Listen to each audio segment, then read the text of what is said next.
Good morning, Julian. How are you? Good morning, Chris. How are you doing? Doing well. We have quite a few very interesting things going on out in the solar system in the last week. Yeah. Well, not so much the last week. Actually, on the 11th, very specifically Monday. Right. Now, I was not following it live, but I knew something was up. I felt a little weird, but I felt kind of good too. I was like, yeah, 11/11. It's 11/11. Make of it what you will, whatever it means. But it was actually yesterday that I actually got the lowdown shortly after I woke up, where the Pleiadians were like, oh, I can't wait to tell you some stuff. I was like, really? You guys aren't usually like that. So they began telling me about a conflict that had happened on the outskirts of our solar system. I mean, there's no actual edge of the solar system. But basically, a reptilian fleet had come into the solar system sort of like the old-fashioned slow way, as they were saying. They did not come to Stargate of the Sun or Jupiter because there's a lot of vessels protecting those Stargates that are around there. So if they were to come through, they'd end up in a lot of trouble real fast. But a reptilian fleet showed up. It was defeated, but it looked like a really big sort of last-ditch effort. It actually started off with a diversion group, ended up actually turning into a tip-off of the larger group. So a diversion group came through the Sun Stargate and tried to kamikaze a bunch of the ships that are protecting the portal there. And they actually ended up getting captured and interrogated and determined that there was the bigger fleet coming on the outer parts of the solar system. And I said, hold on, guys. You mean to tell me that this really big deal, like just down? Says, yeah, we couldn't tell you about it during it because we didn't want to give you any bad news if it all went bad or something. But it turned out that they really had the leg up on basically every moment in conflict. So, in particular, there was a lot of ships that were captured. In fact, actually, all the reptilian ships were captured. They weren't destroyed. There was 3, say, good guy ships that were destroyed, and about 100 occupants died in that conflict.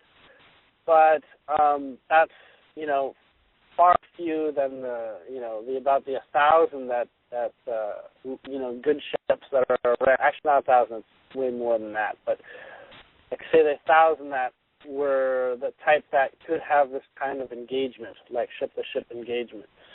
So Julian, it sounds like a more or less a Star Wars. Yes. Star Wars style. Yeah, it was the Star Wars. But you see, because of the diversion actually going particularly wrong, it actually made it a lot easier to be prepared for the other fleet. How long before the main fleet arrived was the diversion carried out? It was kind of at the same time, just about. Mm-hmm. See, I don't know how it works, but I'm thinking space is kind of a big place, and if you don't have your telescope pointed at everything, you might not see it. So I don't know exactly how it works, but thankfully, I've actually been told that I can have a contact from the Solar Legion, a commander level in terms of clearance of information, to actually address directly through me whatever details he's willing to share. Now, I tried getting his name earlier, and he's adamant about not giving me a very English, easy-to-pronounce name. It's something like Quill or something like that, a lot of rolling R's and rolling tongue type effect, or vibrating. He's kind of like a human with really large upper torso and kind of a big head, something like 8 or 9 feet tall, pink skin, and sort of black eyes. and he actually is part of the Silver Legion, as I'm understanding, as a representative for their part in it. And he's interested in debriefing me because I'm here to listen. Now, Julian, you might want to just explain very briefly to the listeners who the Silver Legion are, in case people listening don't know. I mean, most people have heard of the different ET group there supporting us, but not necessarily the Silver Legion. So Silver Legion is essentially a hodgepodge of every warrior out there that is not necessarily dedicated to a particular collective, but they've come to create this sort of like military force. They're not here to help us spiritually develop. They're not here to, tell us what's going on, really. They're here literally to be the protectors of the time it's going through right now. They actually do a lot of planet liberation missions where there's serious stuff going down, and they'll show up.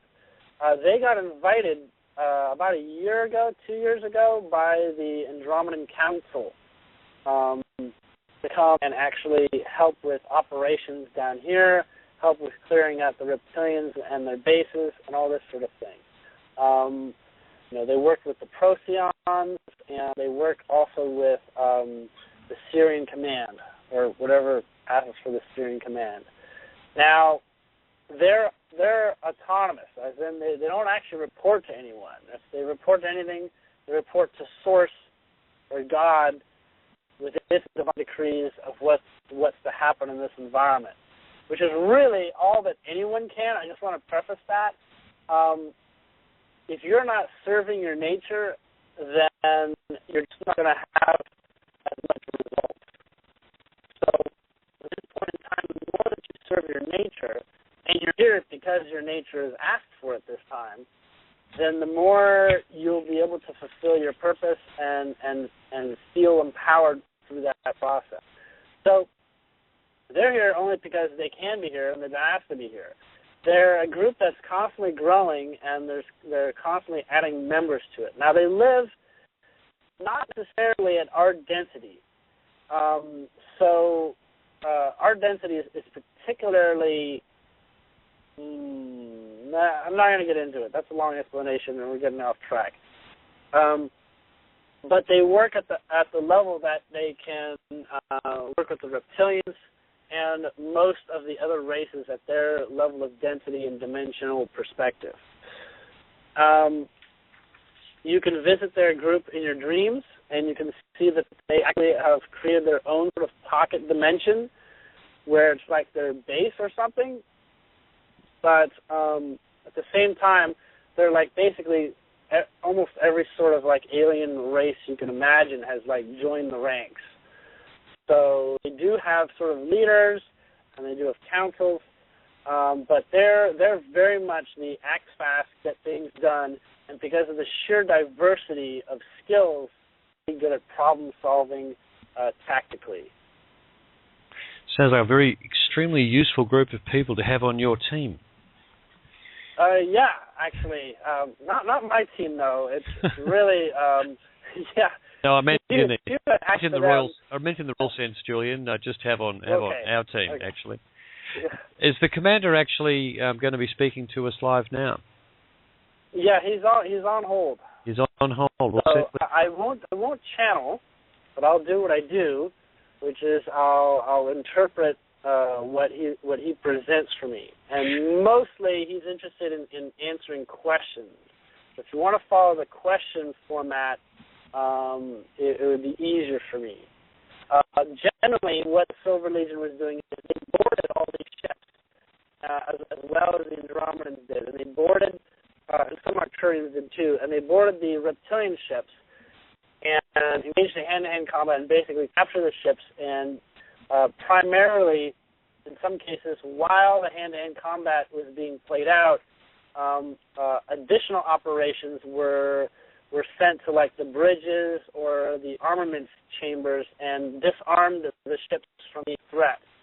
The idea is that it has to all be like quick and fast, And actually, very few Reptilians were killed in the process. All the ships were captured, and now what I'm getting is that they're all being held for ransom because there is actually a place where a bunch of humans are being held captive. Human that so these humans have lived on Earth, but they haven't lived on Earth recently. These are sort of like the first wave of people that were taken off in it, and that they were used for clones, and those clones that have been made since. So say you've got like some particular, bank CFO or something like that. They make a clone of him so that the clone would work more easily and fit in. But there's something about their clone technology where the clones, if the original person that clone was made from is killed, then the clone drops in consciousness and capability really quickly. So they don't want to kill the original source because they may have to create additional clones over time and whatnot. So it's sort of like, the original DNA holding space. And most of them are really, really screwed up from this experience. But basically what declaration was is we'll return your Reptilian comrades in exchange for this sort of Borg-looking like ship that has, about 10,000 prisoners. And I don't know exactly what is... Okay, wait, no, actually, the commander is saying to agree to that, but there's additional terms they're trying to come up with. What they're really trying to do is they're trying to find out the Reptilians' exact plans for launching this offensive, and the Reptilians are saying they were not planning on attacking anyone. They didn't want to do that. It was something more along the lines of not getting specific enough here, but more along the lines of men to come and get people from Earth and take them away, like people that work with the Reptilians or something, sort of like an escape plan or something for some people on the planet who want to get out of here. But that is not 100% final, and that's not the entire purpose. So Silver Legion has these really weird interrogation tactics. And really what they're doing for the last 24 hours is trying to find the people with the right information, because Reptilians don't really tell each other that much. There's like this hierarchy system where they don't really share big plans. They just follow orders. So a lot of them don't really know why they were coming. They just knew that they were coming to save their friends or something. Not actually out for blood, but sort of like, I don't know. Anyways, they're still hunting down the people with more concrete data. It seems that the Andromedans are also getting involved, but there's actually quite a few of them. Quite a few people got hurt but didn't die, and that's kind of the focus right now is to go about and heal the people that were directly in the conflict. The Reptilians took on this really nasty habit of eating people's heads during this conflict, and I don't know how you stay alive without your head, but apparently it's really difficult to come back from that. I know it sounds gross. I probably shouldn't have brought that up. But, yeah, that's pretty gross, actually. And is that something that they have done in the past, or they just? It's I don't know, but it's highly intimidating. Mm-hmm. So, but the thing is, the battle was going on, and actually there was a point at which the Reptilians basically completely surrendered, which is not typical. And the reasoning for that is really weird. The reasoning for that is actually the sun intervened. It was almost as if the sun said, no, you give up now, this is over now. Almost like we'll just send a solar flare and just clean you off if you don't follow the rules here. That's my assumption. The commander, which, by the way, gives me this really similar feeling of like Commander Adama from Battlestar Galactica, the latest reiteration of it.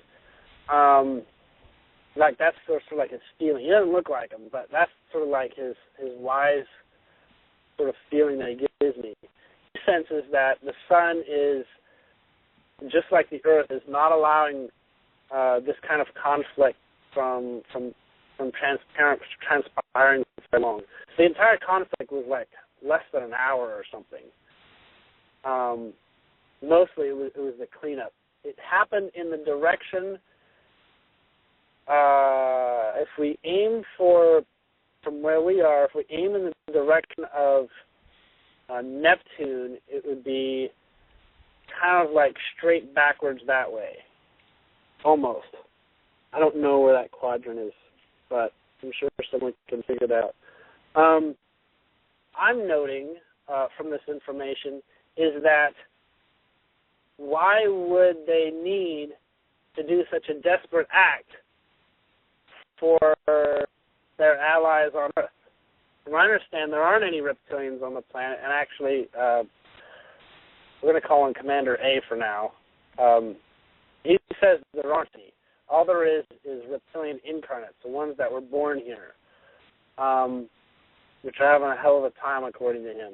But the thing is as if this is like a real serious desperation, and the fallout from this for those Cabal, Illuminati, whatever, is really expected to be like, that's it, hands up. We really have no chance at starting World War III now. We really have no chance at starting a false flag event. I woke up today feeling that this is it. I mean, their last biggest card they could come up with is done. Actually, that's not true. The last weird card that they have is to try to shut down the electrical grid. And I've gotten contact from a friend of mine who says that that's exactly what they're going to attempt to do by calling in a drill, a preparedness drill in Nevada and western Texas. Well, they told people they're going to turn the power off, but it's going to take a while for it to come back on, and that's on purpose. And it should piss off a lot of people, especially because there's a lot of rednecks out there with guns. But, yeah. You go ahead. So in the scheme of things, what this Commander A wanted to address was that he feels liberation is very, very close at hand. Like they're practically already celebrating. They really don't think there's much more to come.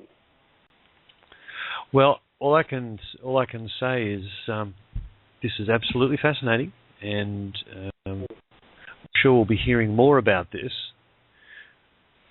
Do you want to actually have a few questions direct to the commander at this point? If you have some. I do. I'm just having a little bit of. Okay, I'm just getting a few messages from Andrew here, which I'll try and keep an eye on while we go through a few questions. First of all, okay. if you could thank the commander for joining us, that's outstanding. Really fantastic to have more direct contact. Yeah, I'm not used to connecting directly with these guys, or anyone besides the Pleiadians, to be honest. So he's really directing a strong presence outward toward me, so I can perceive him well. Okay, I guess the first question is, can he give us an indication of the number of ships in the Diversion relative to the number of ships in the main fleet? The Diversion was 7. Just a 7 small ships. Yep. There are about 100 around the sun. 100 light-side ships around the sun. And so they were essentially human torpedoes, kamikaze ships. Now, is that kamikaze approach something the Reptilians actually do characteristically? According to him, yes, they do that a lot. They basically prepare a lot of forward defenses on the ship and a lot of explosives, and the idea is to take out the biggest ships they could get. Were these very large ships?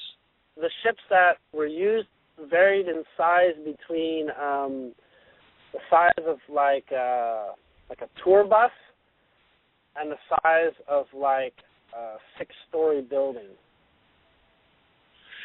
Like a building. Quite large. Yeah. The main fleet, how large was that? How many ships? That was 101 ships, all in that same sort of size variations. There was one much larger ship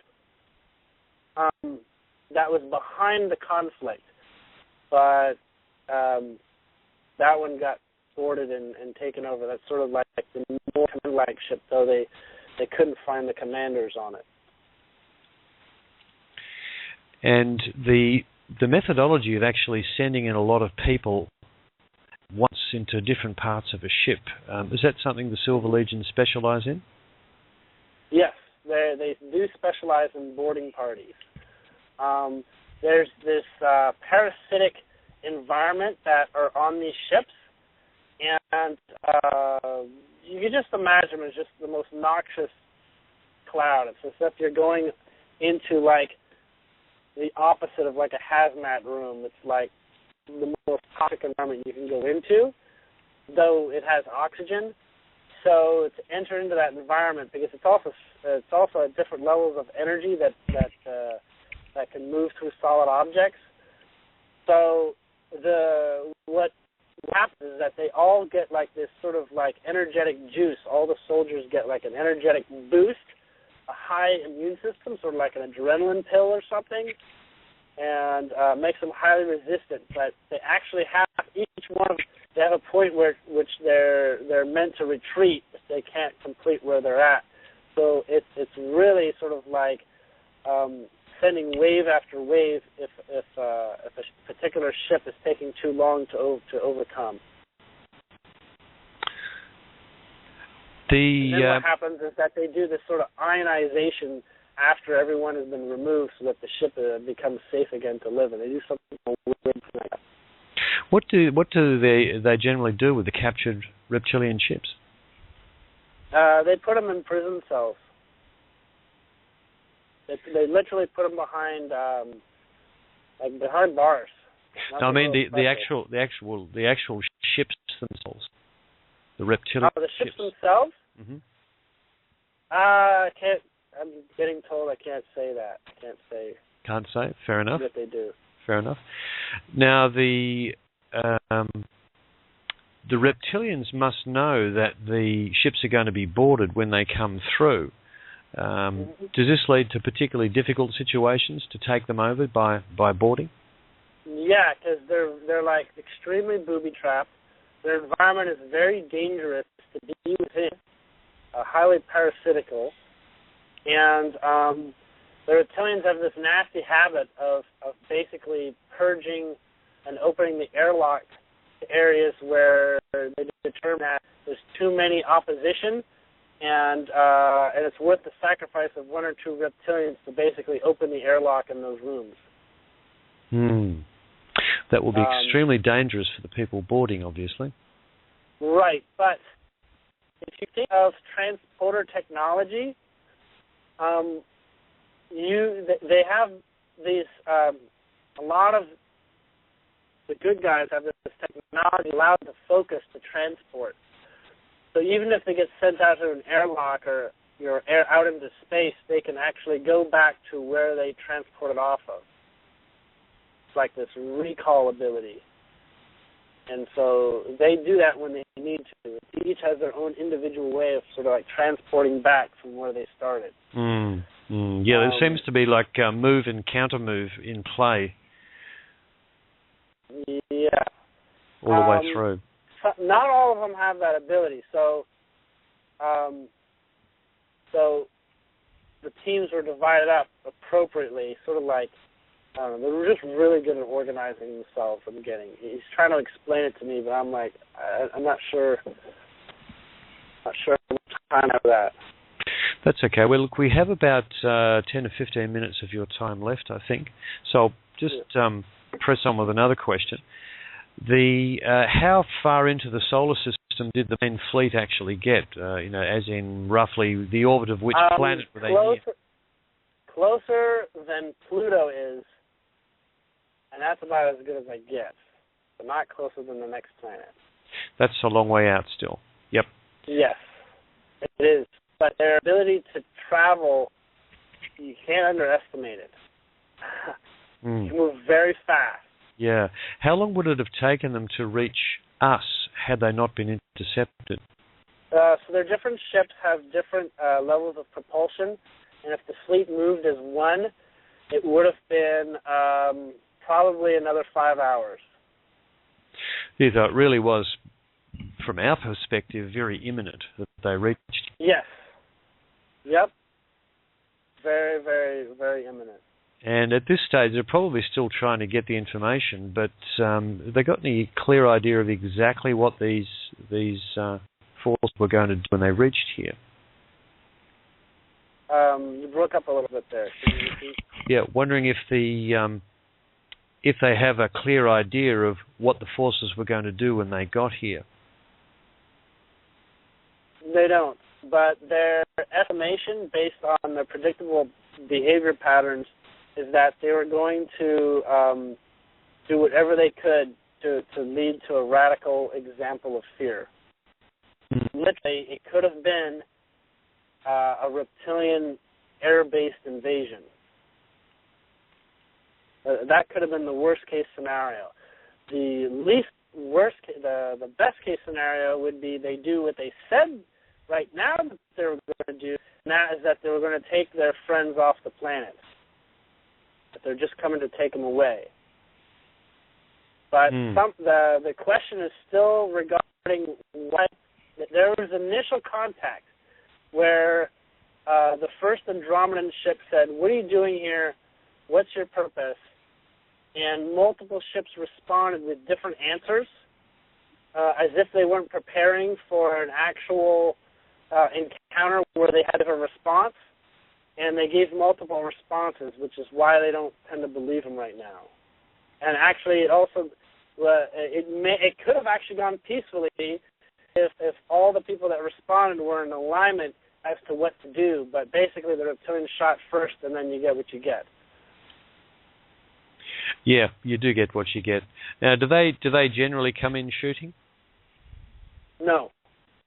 They usually come in shooting you, and you don't know they're shooting at you. No, that's what I meant. They generally come in. They were surprised. Yeah. They were surprised. They do prefer capturing people, though. They really do, because that's sort of like an energy battery for them if they can get prisoners. No, actually, I may have misspoken there. What I actually meant to ask was, do the Reptilians generally come in and immediately open fire? They just come straight in. No, that's what I mean. They try to come in and capture people. Oh, right, okay. They try to capture humans or whatever by torturing them. Oh, yeah, that's another interesting bit of information. Yeah, that makes sense too if you were playing that particular game for survival, which they obviously do. So in this particular instance, the Silver Legion literally got there first in the race to board. Actually, the Silver Legion in terms of ships was not that great. It was like maybe 10 ships or so. Mm-hmm. It was mostly Andromedan battleships and some Arcturian ones. But the Silver Legion actually, they have this thing where they don't have to be physically located. They can kind of come in from their dimension where they need to, like teleporting anywhere they want in the solar system or something. That would be very handy. That means you wouldn't actually have to have a lot of ships to move a lot of people. Right. That's right. But at the same time, I can't tell you exactly the way it works because they don't want to tell you that. Mm. Yeah, so it sounds like 11/11 would have turned out quite differently had this intervention not taken place. Right. From our perspective here on this planet. That's right. In fact, there was even, according to Commander A, we were getting ready for an attempted EMP attack around the planet where nuclear detonations were to be were to go off in our atmosphere, causing an EMP disruption and basically destruction of large numbers of satellites, communication satellites. And that is actually they would love that to work for them. But they were thinking they have to intercept these. And this is actually the Andromedans. He's saying the Andromedans are more capable of doing this. And some of the Syrian technology had that too. But they didn't need to, as that no one was even following the orders in the chain of command to make that happen. Mm. So essentially, too many people were at the point of refusal of doing this. That's I think, going to be the characteristic from this point on, Julian. I think the people further down in our system just aren't going to follow orders that are counter to the greater good. That's one of the indications that we've had from other folks as well about what's going on. So the actual let's call them the cabal, our partners in contrast here on the planet, they would have been particularly disappointed that this intervention took place so successfully. Yes. Let's just say it really created a lot of demoralization for some here. Yes, well, that is a good thing. And could you ask the commander whether they were surprised that the Reptilians tried to do this at this point in time, or are they always up to things like this? They're surprised as them still trying to get to the bottom of it. Mm-hmm. Yeah, so well, that's what. It's obviously, if it's a situation that they wanted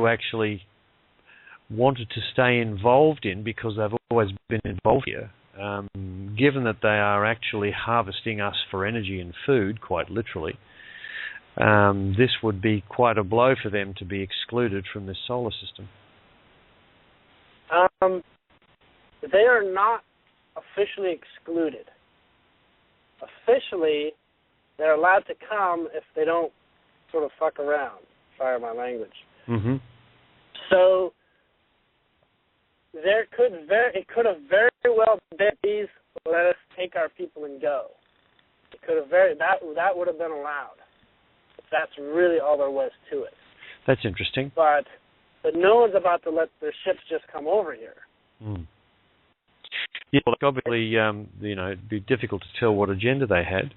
Does the commander have any idea how many, to what degree there are reptilian forces on the ground here still? Because we hear various descriptions of how many of them there are still around here. According to him, there are no non-native to Earth reptilians. Mm-hmm. There are only ones that are clones and ones that were born here and have reactivated their DNA, but honestly are not allowed to be kicked off because they went through enough of the process of the incarnation here. And I just want to say to any of the listeners who might not have heard that statement before, there are actually reptilians that have always lived here. I think and there are some in Earth, in Agatha, sometimes called. Well, what happens is that because if a reptilian procreates here, he becomes a native of Earth. Okay? Mm-hmm. If you go have your child in another country, that child is allowed to live in that country. That makes sense? Yes, it does. Yep. Yeah, that's interesting. So there are some that are native to here that always lived here. Yeah. It's some rule that a lot of people don't like. Indeed. So is the commander, are they expecting this to be pretty much the last time the Reptilians try anything like this? Well, they thought that it was already over. He's being honest. He thought it was done. So he has no idea. He's hoping this strikes a very demoralizing role in hold on. Take that back. He is, from all the interrogations they're getting, the Reptilians that came this time were not the most powerful Reptilians. The most powerful ones were already defeated. These ones they're much more green, you might say. Mm-hmm. And so they feel that these are the types that could easily be converted. So not so much about demoralizing them, but literally it's quite possible they did come here with a greater sense of mind to do the right thing. Interesting. But not all of them. It's Yeah. a real hodgepodge of different kinds of Reptilians. Some of them are real nasty, though. A lot of them are very green. Okay. Well, what I don't want to make sure. I want to make sure we don't run out of time to kind of finish this. Could you thank the commander for coming here today and speaking to us? And I have one final question for him on another subject. Okay. He's bowing. Go ahead. Go ahead. Okay. I just had a message from Andrew Bartas who says, "G'day," and we'll actually be doing starting up the Galactic Historian stuff next week, Julian, in case you didn't catch that at the start. He said there was a meeting of Silver Legion ancestors with the ancestors of Telos at the end of October. I was wondering if the commander was actually present. He was not present. If that occurred, this is me interpreting him right now. Mm-hmm. If that occurred, then it was a very specific group of delegates. Yes. And his role involves very direct conflict resolution. Fair enough. Yeah, well, Andrew used the term Silver Legion ancestors with ancestors of Telos. So what probably was a very, very specific group of people. Yeah. I'll be talking with, for those that are following Galactic History Series, I'll be talking with Andrew about Telos in some detail in the next couple of sessions, which will be quite interesting. But if you could ask the commander finally, just if he has any comments or other information you'd like to offer us at this time. He is delivering a very profound emotion, being pleased about what has just occurred, and he's very proud. He's very proud of what everyone has gone through to get to this point, with regards to the people he works with, in regards to everybody that helped this operation. Well, just tell him we are extremely grateful for their assistance, and I'm actually hopeful that at some point in the not distant future that that they can actually come here and that their work will be known and appreciated. Yeah, they don't look for fame, but they definitely love being appreciated, and people sending energy their way. And appreciation energy is paramount to currency for them, and for a lot of races. So that works well. Well, when full story is revealed, because most people on this planet have no idea of their existence or what's going on, there should be some significant appreciation energy coming their way at some future point, we hope. Yeah, appreciation they're getting is actually from the other groups here supporting Earth. Indeed. Yeah. Because they're so good at what they do, they really see how effective it can be relative to what they could have done. There are some Pleiadians who did join in, who actually had basically said they're not going to fight anymore, but they've actually joined the Silver Legion at this point because they feel their cause is much more conducive to their approach to life. I got to head out now. Yep, but, that's great, Julian. Thank you very, very much for providing this communications channel. And again, thank the commander, and I hope he'll join us again. Mm-hmm. Yeah, I'll try to get him to give me a more English-sounding name. He says no. He's going to have to practice. You'll have to do some practice. Do some practice. Okay. Okay. All right. Take care. Have a good show. Thanks, Julian. Bye-bye. All right. Bye-bye. Whoa. So, Anoka, are you there still? Yes, I am. How are you feeling? Because you'd never heard of the Silver Legion prior to this.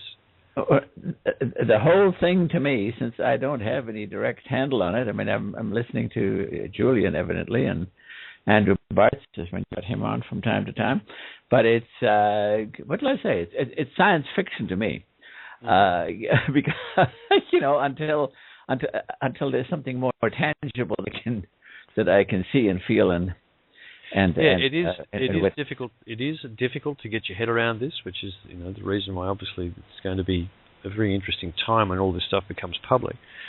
But the Silver Legion have been spoken about for some years. For those that are interested in finding more about it, there are some interviews between Tolek and Tanaf of the Silver Legion from much earlier in Tolek's series of communications.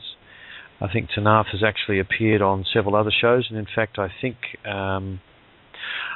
Tanaf and another individual going by the name of Sunfire, who I think is a representation of one of the federations out of the Andromeda Council, apparently are doing regular interviews on, I'm not sure what show, but the information about them also comes from Bartzis. He has contact with them from time to time, and that comment from him about the meeting at Telos comes because he was also present at that meeting.